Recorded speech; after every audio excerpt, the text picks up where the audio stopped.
கும்பராசிக்கார நண்பர்களே, கும்பராசியை பொறுத்த வரைக்கும் கும்பராசிக்காரங்க அப்படிங்கிறவங்க குடும்பத்துக்காக உழைப்பவர்கள் மட்டுமல்ல, ஊருக்காக உழைக்கக்கூடிய நபர் அப்படின்னு சொல்லுவாங்க. கும்பராசிக்கு ஒரு எக்ஸாம்பிள் சொல்லணும் அப்படின்னா, நல்லா யோசிச்சு பாருங்கள். ஒரு கும்பராசிக்காரர் ஒரு கோவிலை கட்டுறவங்க அல்லது ஒரு தர்மகர்த்தா இந்த மாதிரி ராசிகளுக்கெல்லாம் கும்பராசிக்காரர் பாருங்க. ராஜராஜ சோழன் கும்பராசி சதய நட்சத்திரம். ஒரு சிம்பிள் எக்ஸாம்பிள் போதும். மக்களுக்காக உழைத்தவர், ஒரு பிரம்மாண்ட கோவிலை எழுப்பியவர், வரலாறு சொல்லும்படி வாழ்ந்தவர். இதுதான் இந்த கும்பராசி. கும்பராசிக்காரங்க எங்களோட வாழ்க்கையில் கண்டிப்பாக ஏதாவது ஒரு வரலாறு சொல்லக்கூடிய விஷயத்தை செஞ்சுட்டு தான் போவாங்க. அது நன்மையாக இருக்கலாம், மிகப்பெரிய வெற்றியாக இருக்கலாம், மிகப்பெரிய ஒரு உருவாக்கமாக இருக்கலாம், மிகப்பெரிய ஒரு ஆலயமாக இருக்கலாம், வீடாக இருக்கலாம், ஏதோ ஒரு விஷயம். உங்களால் ஒரு கோவிலுக்காவது சின்ன ஒரு மேப்புக்கு ஒரு லைனாவது போடுற மாதிரி தான் இருந்திருக்கும். நீங்கள் குடும்பத்துக்காக கஷ்டப்பட்ட ஒரு நபர் அப்படிங்கிறது உங்களுக்கு மட்டும் இல்லை, அந்த ஊருக்கே தெரிஞ்சதாக இருக்கும். இந்த நபர்கள் துரோகங்களை அனுபவித்த நபர் அப்படிங்கிறது எல்லாருக்குமே தெரிஞ்ச ஒரு விஷயமா இருக்கும். இந்த நபரை பொறுத்த வரைக்கும் கல்வியாக இருக்கட்டும், செல்வமாக இருக்கட்டும், தொழிலாக இருக்கட்டும், எல்லா வகையான விஷயத்துலையுமே முதன்மையாக வரணும் அப்படின்னு ஒரு வினோதமான ஒரு ராசிக்காரராக இருப்பாங்க. குடும்பத்தில் முதல் பட்டதாரியாக இருக்கலாம், குடும்பத்தில் முதலாக ஒரு விஷயத்தை செஞ்சவராக இருக்கலாம், அந்த ஊரில் புதுசாக ஒரு வண்டி வாங்கினவராக இருக்கலாம், அந்த ஊர்லேயே புதுசாக ஒரு விஷயத்தை செஞ்சவராக இருக்கலாம். இந்த மாதிரி சில விஷயங்கள்லாம் இந்த கும்பராசிக்கே உண்டான ஒரு முக்கியமான விஷயம். கும்பராசிக்காரர்களுடைய குணாதிசயங்கள் அப்படின்னு பார்க்கும்போது, கும்பராசிக்காரங்க பொதுவாகவே சுதந்திரமாக சிந்திக்கிறவங்களாக இருப்பாங்க, புதுமையாக யோசனை கொண்டவர்களாக இருப்பாங்க, மற்றவர்களுக்கு உதவ விரும்புபவர்களாக இருப்பாங்க, அறிவை விரும்புபவர்களாக இருப்பாங்க, தனித்துவமான வாழ்க்கை முறையை விரும்புபவர்களாக இருப்பாங்க, கூட்டத்தில் இருந்தாலும் தனித்தன்மையை காக்க முயற்சிக்கிறவங்களாக இருப்பாங்க. இவங்களை பொறுத்த வரைக்கும் இவர்களுடைய மனம் எப்போதும் புதிய விஷயங்களை தேடிக்கொண்டே இருக்கும் அப்படிங்கிறதில் முக்கியமாக மைண்டில் வச்சுக்கோங்க. இவங்களுடைய பலங்கள் என்ன தெரியுமா? புத்திசாலித்தனம், ஆராய்ச்சி திறன், மனித நேயம், நேர்மை, தன்னம்பிக்கை. பலவீனங்கள் அப்படின்னா பிடிவாத குணம். இந்த ராசியை பொறுத்த வரைக்கும் ஒரு முக்கியமான விஷயத்தை சொல்லணும். இந்த ராசியோட மிகப்பெரிய பலவீனம் சொன்னால் கூட ஒத்துக்க மாட்டாங்க, பிடிவாதம். இப்போ நான் சொல்கிறேன் இந்த விஷயத்தை கூட இங்கே என்ன நினைப்பாங்கன்னா, யோ நிறையா பேர் இதே தான் வீடியோவில் சொல்லிட்டு இருக்கிறீங்க, எந்த விஷயம் ஏன் நடந்துச்சு, எதுக்கு நான் உங்களை நம்பணும் அப்படின்னு ஒரு பிடிவாதத்தோடு இருப்பாங்க. வீடியோ கேட்குறேன் அவ்வளோதான், நீ சொல்கிறப்பெல்லாம் நடக்கணும் அப்படின்னா இது எத்தனை பேருக்கு நடந்துக்கணும் அப்படிம்பீங்க. இப்பயும் நான் சொல்கிறேன், கும்பராசிக்காரர்களுக்கு நான் சொல்லக்கூடியது ராசி பலன், ஜாதக பலன் இல்லை.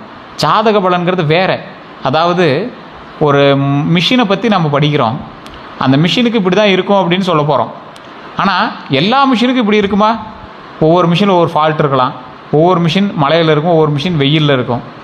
ஸோ அப்போ உங்களுடைய மிஷின் என்னது? உங்களுடைய ஜாதகம் வேறு. 140 கோடி பேர் இருக்கக்கூடிய இந்தியாவில் 12 கோடி பேருக்கு மேலே இந்த ராசியில் இருப்பாங்க. இந்த ராசிக்காரர்கள் சரியாக எல்லா விஷயத்தையும் செஞ்சுருக்காங்களா அப்படின்னு பார்த்தா, இந்த ராசிக்காரர்களை பொறுத்த வரைக்கும் உள்ள தசாபுத்தி வேறு, நட்சத்திரம் வேறு, லக்கினம் வேறு. அப்போ காமனாக நிறையா விஷயங்கள் வேரி ஆகுது. அப்போ என்ன ஆகுது? இந்த ராசிக்காரர்களை பொறுத்த வரைக்கும் இப்போ நாம் சொல்கிறது நார்மல் ராசி பலன். அப்போ உங்களுடைய ஜாதகம், உங்களுடைய மேனுவல் புக்கு, உங்களுடைய கேட்லாக் இருக்குது, அதில் தான் இருக்குது நீங்கள் என்ன பண்ணக்கூடாது அப்படிங்கிறது. இந்த ராசிக்காரர்கள் இப்படி இருக்கணும், இப்படி இருக்கக்கூடாதுங்கிற உட்பட எல்லாமே அதில் தான் இருக்கும். ஸோ இந்த ராசிக்காரங்களுக்கு எப்படி நடக்க போகுது, என்ன நடக்க போகுது, நீங்கள் யாரு கூட இருக்கீங்க, எந்த ராசி கூட இருக்கீங்க அப்படிங்கிறது எல்லாமே தெரிஞ்சுக்கிட்டு தான் நம்ம அடுத்த விஷயமே நம்ம சொல்ல முடியும். இந்த கும்பராசியை பொறுத்த வரைக்கும் பிடிவாத குணம். இந்த பிடிவாத குணத்துலேருந்து கொஞ்சம் வெளிவந்தீங்க அப்படின்னா போதுமானது. இந்த ராசிக்காரங்க யாரோடு இருக்காங்க, எப்படி இருக்காங்க அப்படிங்கலாம் தெரிஞ்சுக்கணும்னா ஃபஸ்ட்டு ஜாதகத்தை பார்த்து செக் பண்ணிக்கோங்க. உங்களுடைய பிறந்த தேதி, பிறந்த நேரம், பிறந்த ஊரை மட்டும் எடுத்துகிட்டு கீழே நம்பர் கொடுத்துருங்க, அந்த நம்பருக்கு ஃபோன் பண்ணி பேசி தெரிஞ்சுக்கோங்க. பிரபல ஜோதிடருடைய நம்பர் தான் கொடுத்துட்டு நீங்கள் ப்ரமோஷன் எடுத்துட்டாலும் ஓகே தான். A to Z கம்ப்ளீட்டாக உங்களை பற்றி அக்குவே ராணி வேறு எல்லாத்தையும் அப்படி பீஸ்ஃபுல்லாக சொல்லிடுவாங்க. ரெகுலர் ஆயிடுவீங்க நீங்கள். அடுத்து இதை பண்ணலாமா, இதை பண்ணலாமா. ஏன்னா நிறைய பெரிய பெரிய விஐபிஸ் எல்லாமே இப்படி தான் பார்த்துருக்காங்க. அடுத்து என்ன பண்ணணும், அதுக்கடுத்து இதை பண்ணலாம், ஒரு ஆலோசகராக அவர் வச்சுருக்காங்க. ஸோ இது அப்பாயின்மெண்ட் பேசிஸில் தான் ஜோதிடர் பார்ப்பாங்க. உங்களுக்கு ஐடியா இருக்கிறவங்க மட்டும் நீங்கள் ஃபோன் பண்ணுங்கள். இந்த ராசியை பொறுத்த வரைக்கும் உணர்ச்சிகளை வெளிப்படுத்தாமல் இருக்கிறது ரொம்ப ஒரு பெரிய விஷயமா இருக்கும். வெளியே சொல்ல மாட்டாங்க, அப்படியே சுற்றி திட்டிகிட்டு இருப்பாங்க, அமைதியாக இருப்பாங்க, அமுங்கினி மாதிரி இருப்பாங்க. நிறையா பேர் திட்டுவாங்க, டே வாயை திறந்து பேசணும் கூட நம்பிடலாம், இவனை நம்பக்கூடாதுரா அப்படிம்பாங்க. அந்தளவுக்கு எல்லாருமே இவங்களை ஒரு ஃபோர்ஸபிள் பண்ணாலும் இவங்க ரொம்ப அமைதியாக இருக்கக்கூடிய ஒரு ராசியாக இருப்பாங்க. சில நேரங்களில் தனிமையை விரும்புவது, தனிமையை ரொம்ப ஆழமாக விரும்பக்கூடிய ஒரு நபர்களாக இருப்பாங்க. பிறர் அறிவுரையை ஏற்க மறுப்பது ஒரு மிகப்பெரிய ஒரு விஷயமா இருக்கும். பிறரோட அறிவுரையை ஏற்க மறுப்பாங்க. 2026 தமிழ் புத்தாண்டு முதல் எப்படி இருக்கும் அப்படின்னா, 2026 தமிழ் புத்தாண்டுக்கு பிறகு கும்பராசிக்காரர்களுக்கு புதிய வாய்ப்புகள் உருவாகும். 1 மாதம் ஆச்சு சார், என்ன சார் இப்போ தமிழ் புத்தாண்டுக்கான பலன்னு சொல்கிறீங்க அப்படின்னா, 1 மாதம் ஆச்சு, ஆனால் இன்னும் 11 மாதத்துக்கு பக்கமாக இருக்குது, கிட்டத்தட்ட 10 மாதமாவது இருக்குது. ஸோ புதிய வாய்ப்புகள் உருவாகிறதுக்கான வாய்ப்புகள் அதிகம். ஸ்டார்டிங்கில் உங்களுக்கு ஓரளவுக்கு லேக் இருந்தாலும் போக போக உங்களுக்கு அருமையாக இருக்கும்.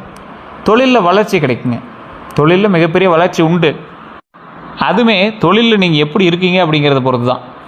தொழிலில் கொஞ்சமாவது ஒரு முதலீடுகளோ இல்லை நீங்கள் உங்களுடைய நேரத்தை முதலீடு பண்ணுறீங்களோ அந்த மாதிரி விஷயங்கள் பண்ணும்போது அதுக்கான அவுட்புட் கிடைக்கும். பழைய பிரச்சனைகள் குறையலாம். பழைய பிரச்சனைகள் எதுவாக இருந்தாலும் அப்படியே கொஞ்சம் கொஞ்சமாக சரியாயிட்டே வரும். இதுவுமே வாய்ப்பு தான் இருக்குது. காரணம் என்ன பண்ணால் கும்பராசியை பொறுத்த வரைக்கும் கொஞ்சம் டைட் பொசிஷனாகவும் இருக்குது, கொஞ்சம் ரிலாக்ஸ் பொசிஷனாகவும் இருக்குது. ரிலாக்ஸ் பொசிஷன் யாருக்கு அப்படின்னா தசாபுத்தியை பொறுத்த வரைக்கும் கொஞ்சம் காமாக இருக்கக்கூடிய தசாபுத்திகளுக்கு கொஞ்சம் ரிலாக்ஸாக இருக்கிறதுக்கான வாய்ப்புகள் அதிகம். கொஞ்சம் எதுகை முனையோடு இருக்கக்கூடிய, அதாவது கொஞ்சம் எதிரும் புதிருமாக இருக்கக்கூடிய சில லக்கினக்காரர்களுக்கு கண்டிப்பாக கொஞ்சம் இறுக்கி பிடிக்கிற மாதிரி தான் இருக்கும். பழைய பிரச்சனைகள் குறையலாம் அப்படிங்கிறது 90% கொஞ்சம் பொருத்தமாகவே அமையும். குடும்பத்தில் மகிழ்ச்சி அதிகரிக்கலாம் அப்படிங்கிறது இந்த ராசியை பொறுத்த வரைக்கும் பரவாயில்ல. இந்த காலகட்டத்தில் குடும்பத்தில் மகிழ்ச்சிகள் அதிகரிக்கக்கூடிய ஒரு தருணமாக தான் அமையுது. நீண்ட நாள் திட்டங்கள் செயல்பட தொடங்கலாம். ரொம்ப நாளாக பிளான் பண்ணி வச்சுருந்தது சார், ஒரு வீடு வாங்கலாம், ஒரு வண்டி வாங்கலாம், ஒரு டிராக்டரு, ஒரு காடில் விவசாயம் பண்ணலான் இருந்தோம். இந்த மாதிரி விஷயங்கள்லாம் நல்ல வாய்ப்பாக வந்து கிடைக்குங்க. குரு பயிற்சி பலன் அப்படின்னு பார்க்கும்போது இந்த ராசிக்காரர்களுக்கு பொறுமையாக செயல்பட்டால் நல்லது, முன்னேற்றம் கிடைக்க வாய்ப்பு அதிகமாக இருக்குது அப்படிங்கிறத மைண்டில் ஞாபகம் வச்சுட்டா போதுமானது. குரு பயிற்சி பலன் அப்படின்னா குரு பகவான் வந்து ஞானம், செல்வம், கல்வி, திருமணம், குழந்தை பாக்கியம் இந்த மாதிரி ஒரு விஷயங்களுக்கு காரகனாக ஜோதிடத்தில் வந்து கருதப்படக்கூடியவர் குரு பகவான். இந்த குரு பகவான் இந்த டைமில் குரு பயிற்சி ஆகியிருக்கார். ஒரு குறிப்பிட்ட ராசிக்கு தான் முதன்மையாக இருக்கார், எங்களுக்கு தான் நல்லா இருக்குன்னு சொல்கிறாங்க. மற்ற ராசிக்காரங்களுக்கு எப்படி இருக்கும் அப்படின்னா 50% 60% சொல்லிட்டு விட்டுறாங்க. அப்படின்னு பார்க்க முடியாது. காரணம் என்ன, ஃபஸ்ட்டு நல்லா தெளிவாக தெரிஞ்சுக்கோங்க. உங்களுடைய ஜாதகத்தில் ராசிங்கிறது ஒரு பார்ட், ஒரு மெயின் பார்ட். உள்ள தசாபுத்தி இருக்குது. தசாபுத்தி எந்த கட்டத்தை எது பார்க்குது அப்படிங்கன்னு இருக்குது. அது நன்மையாக பார்க்கும்போது மிகப்பெரிய லாபம் உண்டாகும். ஸோ பண வரவு மேம்படலாம் அப்படின்னு இல்லை, மேம்படும். கிடைக்கக்கூடிய நன்மைகளில் முதன்மையாக இருக்கக்கூடிய நன்மை பண வரவு மேம்படலாம். அப்போ என்ன பண்ணுறீங்க, ஒன்றே உங்கள் மூலமாக பண வருமானம் வருது, அல்லது உங்களோட மகள் மூலமாக வருமானம் வருது, அல்லது உங்களுடைய மனைவி மூலமாக வருமானம் வருது. இந்த மாதிரி ஏதோ ஒரு விஷயத்தின் மூலமாக வருமானம் பெருகுது. தொழில் வாய்ப்புகள் அதிகரிக்குது. தொழில் வாய்ப்புகளில் அதிகரிப்பு அதிகமாகவே இருக்குது அப்படின்னு சொல்கிறாங்க. திருமண பேச்சுக்கள் முன்னேறலாம். திருமண பேச்சு வந்து முன்னேறக்கூடிய ஒரு விஷயமா இருக்குது. குழந்தை பாக்கியத்திற்காக வாய்ப்புகள் வந்து உருவாகக்கூடிய ஒரு காலகட்டமாக அமையுது. குழந்தை பாக்கியத்திற்கான வாய்ப்பு அப்படின்னா குழந்தை இல்லாதவர்களுக்கு குழந்தை பிறக்கக்கூடிய ஒரு தருணம், குழந்தை பிறந்தவர்களுக்கு குழந்தைகள் மூலமாக பெருமை தரக்கூடிய ஒரு தருணம். ரொம்ப வருடங்களாக குழந்தை இல்லாதவங்க இந்த டைமில் வந்து நீங்கள் ஏதாவது ட்ரீட்மெண்ட்டோ இல்லை ஏதாவது பண்ணுற மாதிரி இருந்துச்சு அப்படின்னா செக் பண்ணிங்க அப்படின்னா ஆட்டோமேட்டிக்காக நல்ல வாய்ப்பு உண்டு. சொத்து தொடர்பான காரியங்கள் நகரலாம். உங்களுக்கு ஒரு நிலம் வாங்கணும்னு ஆசைப்பட்றீங்க, ரொம்ப நாட்களாக இருந்துச்சு, இல்லை பூர்வீக சொத்து விவகாரத்தில் ப்ராப்ளம் வந்து சால்வ் ஆகும்னு நினைக்கிறீங்க. இந்த மாதிரி விஷயங்கள் எல்லாமே கிளியர் ஆகும். எல்லா இஷ்யூஸும் சரியாகும். ஒவ்வொன்றும் அப்படியே கம்ப்ளீட்டாக சரியாகும். அது எல்லாமே ஒரு ஸ்டார்டிங் பாயிண்ட் ஒன்று இருக்கும்ல, அந்த ஸ்டார்டிங் பாயிண்ட் தான் இப்போது. கடினமாக இருக்க வேண்டிய விஷயங்கள் என்ன அப்படின்னா அவசர முதலீடுகளை தவிர்க்கணும். தேவையற்ற கடன் வாங்க வேண்டாம். உறவினர்களோட வாக்குவாதம் வேண்டவே வேண்டாம். அதிக நம்பிக்கையை வச்சு ஏமாற வேண்டாம். சரி, இப்போ நான் சொன்னதெல்லாம் சீக்கிரம் சொல்லிட்டேன், ஆனால் இது உங்களோட வாழ்க்கையில் மிகப்பெரிய ஒரு வேலிடான பாயிண்ட்டு. தயவு செய்து ஞாபகம் வச்சுக்கோங்க. அவசர முதலீடு கண்டிப்பாக பண்ணக்கூடாது. தேவையற்ற கடன் வேண்டவே வேண்டாம். உறவினர்களோட வாக்குவாதம் வேண்டவே வேண்டாம். தேவையில்லாத உங்களை இழுப்பாங்க, சண்டைக்கு இழுப்பாங்க. ரோட்டில் போகிறவனை கூட இழுத்து வச்சு அடிப்பாங்க. அந்த டைமில் நீங்கள் அமைதியாக தான் இருக்கணும். அதிக நம்பிக்கை வச்சு ஏமாற வேண்டாம் அப்படிங்கிறது மைண்டில் நல்லா ஞாபகம் வச்சுக்கோங்க. அதிக நம்பிக்கை வச்சு ஏமாற வேண்டாங்கிறத நல்ல மைண்டில் ஞாபகம் வச்சுக்கோங்க. குரு பயிற்சியில் என்ன செய்யணும் என்ன செய்யக்கூடாது அப்படின்னா வியாழக்கிழமை விரதம் இருக்கலாம், குரு காயத்ரி மந்திரம் ஜபிக்கலாம், ரொம்ப நல்லது. ஏழைகளுக்கு உணவு வழங்கலாம், ஆசிரியர்கள் மதிக்கலாம். அதாவது உங்களுக்கு குருவாக இருக்கிறவங்கிட்ட தயவு செய்து மரியாதை கொடுங்க. பெரியவர்கள்ட்ட ஆசீர்வாதம் பெறுங்க, ரொம்ப நல்லதுங்க. செய்யக்கூடாதவை அப்படின்னா பெரியவர்களை அவமதிக்கக்கூடாது. பெரியவர்களை அவமதிக்கவே கூடாது. நீங்கள் கும்பராசிக்காரில் பொறுத்த வரைக்கும் பெரியவங்களுக்கு செஞ்சீங்க அப்படின்னா பாவ விமோச்சனம். உங்களோட முன்னோர்களுக்கு செஞ்சீங்க அப்படின்னா பாவ விமோச்சனம். பொய் பேசக்கூடாது. என்ன சார் பொய்லாம் பேசக்கூடாது, இதெல்லாம் எந்த ஜாதகத்தில் சார் இருக்குது அப்படின்னா இந்த ராசிக்காரில் பொறுத்த வரைக்கும் நீங்கள் சாபம் வாங்கக்கூடாது. அதுதான் உங்களுக்கு மெயினான ஒரு பாயிண்ட். அப்போ பொய் பேசி அதன் மூலமாக வரக்கூடிய ஒரு விஷயங்கள் செட் ஆகாது. அப்போ பொய் பேசாதீங்க. அநியாயமாக பணம் சம்பாதிக்க முயலவே கூடாது. கும்பராசிக்காரன் தெய்வத்தினுடைய பிள்ளை. அப்போ அநியாயமாக பணம் சம்பாதிக்க முயலவே கூடாது. நீங்கள் அநியாயமாக சம்பாதிச்சாலும் அது உங்களுக்கு நின்று இருக்காது, உங்களுக்கே தெரிய ஆரம்பிக்கும். சரி என்ன சார் இது, அவன் அதை பண்ணுறான் இதை பண்ணுறான் இதை பண்ணலாம் ட்ரை பண்ணால் கூட நம்மளுக்கு செட் ஆக மாட்டாங்க சார் அப்படின்னு தான் இருக்கும் இந்த ராசிக்காரில் பொறுத்த வரைக்கும். அது உண்மையாக இல்லையா நீங்களே கமெண்ட் செக்ஷனில் பதிவிடுங்க. தானம் செய்வதை தவிர்க்கக்கூடாது. கும்பராசிக்காரன் தெரிஞ்சோ தெரியாமையோ அவனால் பல பேருக்கு நல்லது நடந்துகிட்டு தான் இருக்கும். நீங்களாக ட்ரை பண்ணலனா கூட உங்களால் பல பேருக்கு நல்லது நடந்துட்டு தான் இருக்கும். ஸோ அதனால் தானம் செய்வதை தவிர்க்கக்கூடாதுங்கிறத மைண்டில் ஞாபகம் வச்சுக்கோங்க. வண்டி வாகன யோகம். வண்டி வாகன யோகம் கண்டிப்பாக உண்டுங்க. வாகன யோகம் இந்த ராசிக்காரர்கள் கண்டிப்பாக உண்டு. இந்த ராசிக்காரர்கள் கண்டிப்பாக வாகன யோகத்தில் நல்ல லாபம் உண்டு. 2026 புதிய இருசக்கர அல்லது 4 சக்கர வாகனங்கள் வாங்கக்கூடிய எண்ணம் உருவானவங்க, அதுக்கு ஸ்டெப் எடுத்தவங்க இந்நேரம் நீங்கள் வண்டி வாங்கியிருப்பீங்க.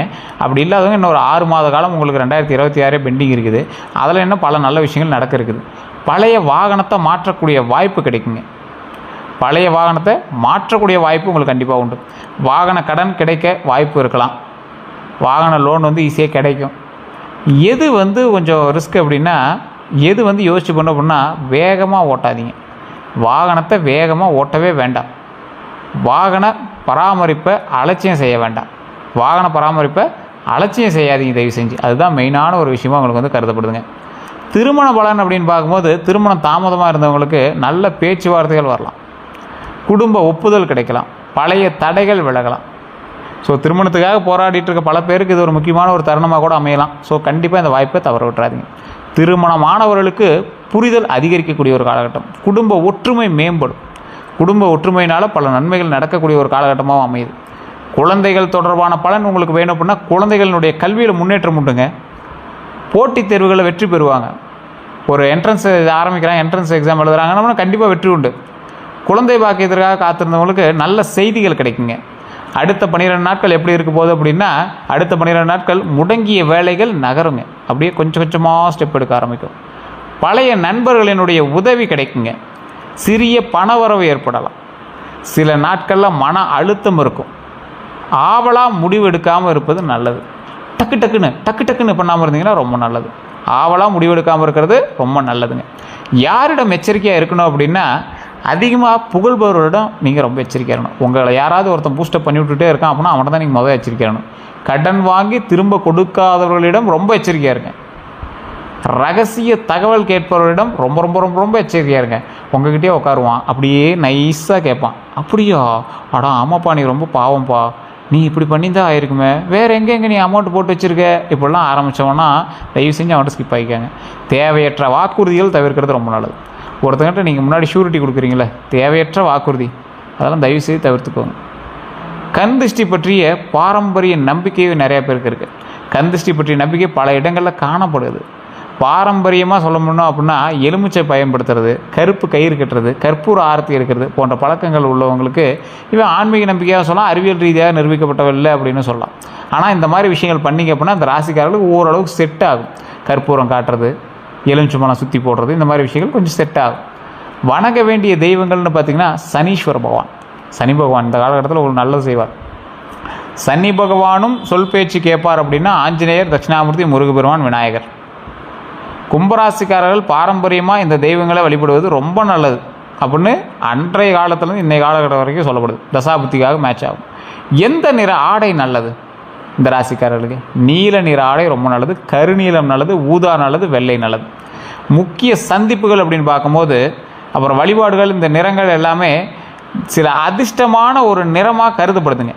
அது எந்த அளவுக்கு உங்களுக்கு மேட்ச் ஆகும் அப்படின்னா, ஒரு 100% ஒரு 60% உங்களுக்கு இது மேட்ச் ஆகும்.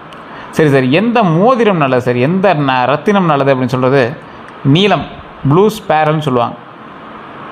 அதாவது கோமேதகம்னு சொல்லுவாங்க, அமெத்திஸ்ட் அப்படின்னு சொல்லுவாங்க. இந்த மாதிரி சிலரால் பரிந்துரைக்கப்படக்கூடிய சில விஷயங்கள் உங்களுக்கு நல்லது தான். ஆனால் இந்த ரத்தினங்களை அணிவதற்கு முன்பு உங்களுக்கு தகுதியான ஒரு ஜோதிடர்கிட்ட, அந்த நகை நிபுணர்கிட்ட ஆலோசனை செஞ்சு போடுங்க.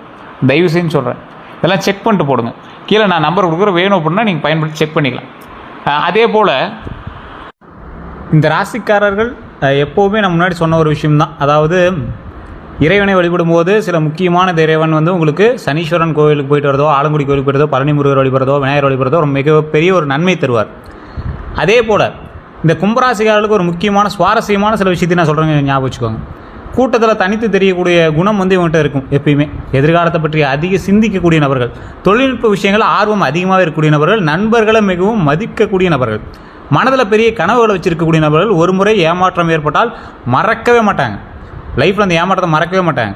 வெளியில் அமைதியாக இருந்தாலும் உள்ள தீவிர சிந்தனையாளர்கள், தங்கள் பாதையை தாங்களே உருவாக்கக்கூடிய ஒரு வினோதமான பிறவி அப்படின்னு சொல்லுவாங்க. இந்த ராசிக்காரர்களுக்கு ஒரு முக்கியமான ஒரு விஷயம் சொல்லணும் அப்படின்னா, உடல் நலத்தில் அலட்சியம் செய்யாதீங்க. உடல் நலத்தில் ஆரோக்கியமாக வச்சுக்காங்க. சேமிப்பு பழக்கத்தை அதிகரிச்சுக்காங்க. புதிய திறன்களை கற்றுக்கொள்ளுங்க. குடும்ப உறவுகளை மதிங்க. கோபத்தில் முடிவு எடுக்க வேண்டாம். வாய்ப்புகள் வந்துச்சு அப்படின்னா தைரியமாக பயன்படுத்திங்க. ஸோ இந்த ராசிக்காரர்கள் எப்பொழுதுமே நான் முக்கியமாக சொல்லக்கூடிய விஷயம் இதுதான். இறை வழிபாடு ரொம்ப முக்கியம். அதுவும் குலதெய்வ வழிபாடு உங்களுக்கு மிகப்பெரிய நன்மையை கொடுக்கும். தொழில், கல்வி, எந்த ஒரு விஷயமா இருந்தாலும் சரி, இதுவரை நீங்கள் எந்த ஒரு தடங்களாவது நீங்கள் சந்திச்சிருந்தீங்க அப்படின்னா வாழ்க்கையில் முன்னேற்றத்திற்கான ஒரு முக்கியமான ஒரு விஷயம் இந்த வாழ்க்கை அப்படிங்கிறத ஞாபகம் வச்சுக்கோங்க. இனி வரக்கூடிய காலகட்டம் உங்களுக்கு மிகப்பெரிய ஒரு வெற்றிக்கான ஒரு காலகட்டமாக அமைய போகுது. இந்த நாட்களில் நீங்கள் செய்ய வேண்டிய ஒரு முக்கியமான விஷயம் குலதெய்வ வழிபாடு. அதே போல் நீங்கள் ஒரு 10 ஏழை மக்களுக்காவது உணவளிங்க. அது ரொம்ப நல்லது. அன்னதானம் பண்ணுங்க. ரொம்ப ரொம்ப ரொம்ப நல்லது. உங்கள் கையால் அன்னதானம் ஆகிருக்கணும். இந்த ராசிக்காரங்க யாராக இருந்தாலும் சரி, உங்களுடைய ஜாதகத்தை ஒரு டைம் லோக்கலில் கூட செக் பண்ணுங்கள். இல்லை சார் லோக்கலில் சாட்டிஸ்ஃபை ஆகலை அப்படின்னா கீழே ஒரு நம்பர் கொடுத்தா அந்த நம்பருக்கு ஃபோன் பண்ணுங்கள். பிரபல ஜோதிடருடைய நம்பர் தான் கொடுத்துருங்க. உங்களுக்கு விருப்பம் இருந்தால் மட்டும் பண்ணுங்கள். அதுக்கு தகுந்த மாதிரி தான் ஃபீஸஸ் இருக்கும். அதுக்கு தகுந்த மாதிரி அப்பாயின்மெண்ட் பேஸில் தான் ஜோதிடம் பார்ப்பாங்க. உங்களுக்கு விருப்பம் இருந்தால் நீங்கள் ஃபோன் பண்ணி இந்த நம்பர் பயன்படுத்திக்கலாம். எல்லோருக்கும் நன்றி நண்பர்களே. இதோட நம்ம சேனலை சப்ஸ்கிரைப் பண்ணாமல் சப்ஸ்கிரைப் பண்ணி பக்கத்தில் பெல் பட்டன்